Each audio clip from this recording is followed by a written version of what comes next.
Ogbe long life. Ikabo, welcome. Aduple, Ori Egun, we thank the ancestors for their wisdom. Today we're going to talk about Ogbe Ogunda. Ogbe, as I've said in previous lectures, represents the spirit of consciousness or the origin of consciousness. It is, in my opinion, a synonym for Olorun, or the source of creation. In English, the word God applies. Ogunda, from the Elysian Ogun, and then the word da, means Ogun divides. The reference to Ogun dividing is a reference to Ogun dividing the forest by creating roads. It's a symbolic reference to the ability of human consciousness to create community and structure and civilization. Yes. Okay. So, Won lu bini bini lo jude ibini won lu pakua lo de iwon ran won lu jbodo ruku jogbo lo judu I jogbo. The Ibaba culture of Upper Ogun River. All right, so it's a lot of Yoruba to unpack there, but it's essentially describing the predominance of Ogun worship along the Upper Ogun, the Ogun River, also known as the freshwater of Ogun's mother, Yemaya. So the mystery of Ogun, and I, as a son of Ogun, I'm aware that there's a number of mysteries, but Ibaba is a reference to the idea of masculine energy expanding in creation. So if we look at the color coding into the relationship between the predominant male orishas, Eshu, black and red, it represents the expansive nature of light emerging from the darkness. In Ogun, the Ogun's colors in Africa are red, not green and black. So the red represents almost pure testosterone, the pure expansion of kind of outward reaching consciousness and the flow of electricity from its source. In Shango, you have red and white, so you have that consciousness being tempered by contemplation and, let's say, some various forms of planning. In warfare, the difference between Ogun and Shango, Ogun is a tactician, Ogun is a strategist. So, Shango is the strategist. So Shango would say, let's attack that hill. And Ogun says, this is where we take our first step. So that's a kind of a working relationship. But with Obatala, then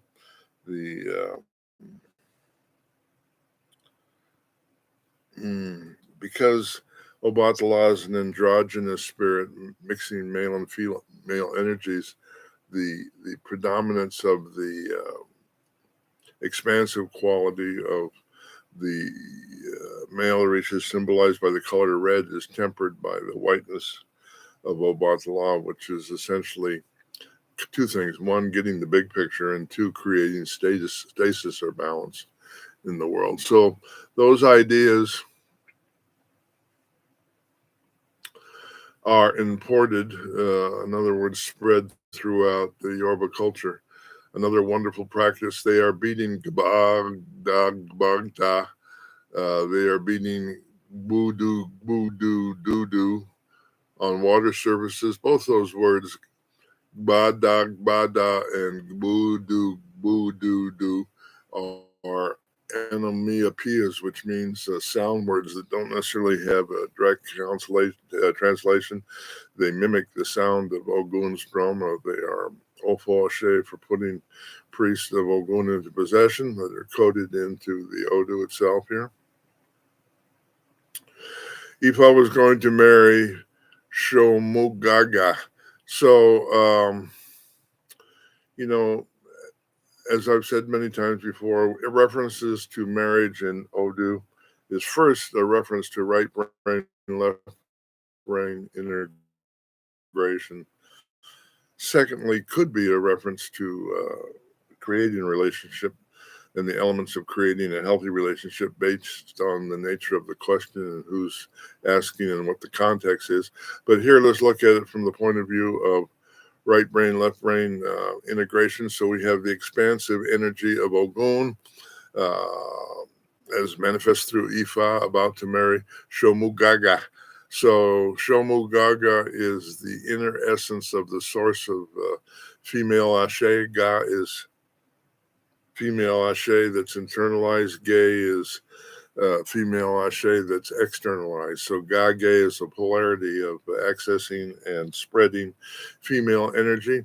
So it's a clear reference to right brain, left brain balance, which is at the heart of alchemy and the process of making a bow. They told Aromna that to make an offering, they were preparing the objects for the offering. They told him a rat would always be the wife of another rat. So that's an interesting reference. So the issue of balancing has to do with who we are, where we live, who we relate to, the nature of our community. As a result, Romula should offer a rat as an offering. A bird would always be the wife of another bird. Romula should offer a bird as an offering. So a bird represents the ability to astral travel. A fish, they said, would be the wife of a fish. You should offer a fish. A fish, especially catfish, symbolizes the cleaning, expansion, elevation of the Ori. The reason for the catfish is that symbolism is the catfish is the only animal on Earth where all of its internal organs are located in its head. Orumia offered 2 rats, 2 fish, 2 birds. They told him to buy cola nuts from the market and use it to offer to his Ifa.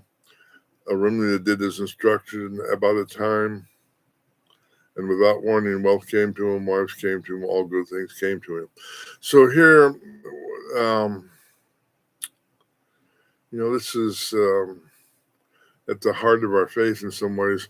Making offerings, that process has, I believe, been mistranslated by the Jesuit priest who wrote the first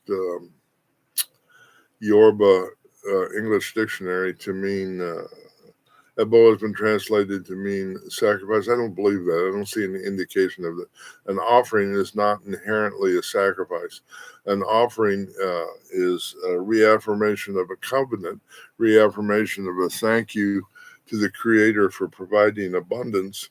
And so it's a ritual gesture that acknowledges the different tools, let's say, that have been provided to us through consciousness. So we have the rat representing community, the bird representing the expansion of consciousness through astral travel, the fish involving the ability to clean and expand our consciousness. And so those are essential symbolic references to the process of finding our destiny through spiritual discipline. Ire Asheto.